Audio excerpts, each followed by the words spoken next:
For college student John, Friday night doesn't end at a party. It ends on the clock, navigating rain-slicked streets to make enough for rent. He was minutes away from locking the doors at 1 a.m. when the phone rang. A customer wanted 4 large pizzas delivered to the very edge of the city's outskirts. The address was far outside his usual zone, and the timing was suspicious. But a 4-pizza order meant a tip that could cover his groceries for the week. John looked at the empty shop, and then at his gas gauge. He pushed the safety concerns aside and started the oven. The need for that extra cash was louder than his intuition. The pavement soon gave way to a narrow, unlit dirt road. His headlights were the only thing cutting through the dense forest.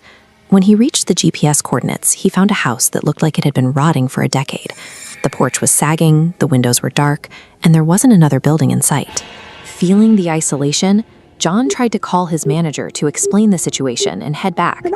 He let it ring 5 times, but no one picked up. He knew that if he returned with $50 worth of cold food and no signature, his manager would simply deduct the cost from his next paycheck. With no one on the other end of the phone and a financial penalty waiting at the shop, John had no choice. He grabbed the pizzas and stepped out into the silence. Just as he reached the stairs, a dim yellow light flickered on in the hallway. It was exactly what he needed to see, proof that someone was actually inside. He pressed the doorbell. From behind the heavy wood, he heard the distinct sound of footsteps approaching the entry. He waited, but the handle never turned. He was seconds away from walking away when the front door slowly creaked open on its own, revealing a dark, cavernous foyer. A stray cat suddenly bolted from the shadows, brushing past his legs and disappearing into the back of the house. Between the light coming on and the cat running inside, the house seemed just normal enough for John to step through the threshold and leave the safety of the porch behind. He followed the sound of the cat into a rear bedroom.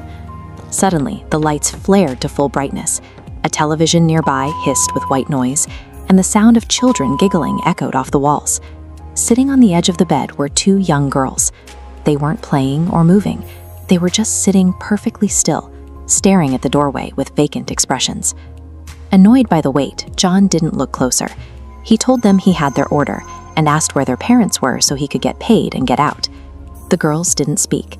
Instead, their eyes turned a flat, milky white, and their mouths twisted into wide, identical grins that looked physically impossible.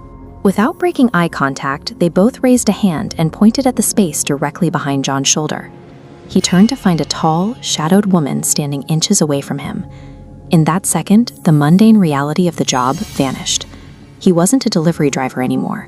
He was a witness to something that shouldn't exist, trapped in a room with no easy way out. John scrambled past the woman and sprinted for his motorcycle. He kicked the engine to life and sped down the dirt road. But he hadn't gone half a mile before the engine sputtered and his rear tire went flat. He looked into his rearview mirror to check the road behind him.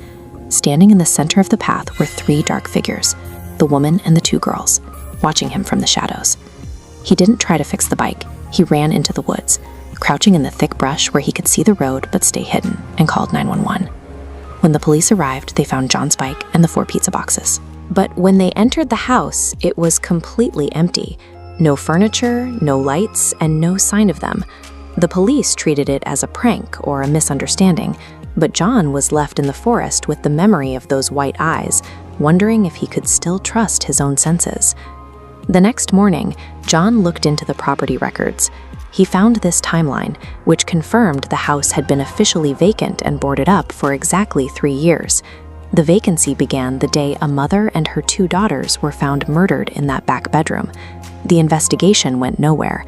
No arrests were made, and the case was eventually filed away, leaving the house to sit empty while the family remained part of the local crime statistics. John quit the delivery job that same day.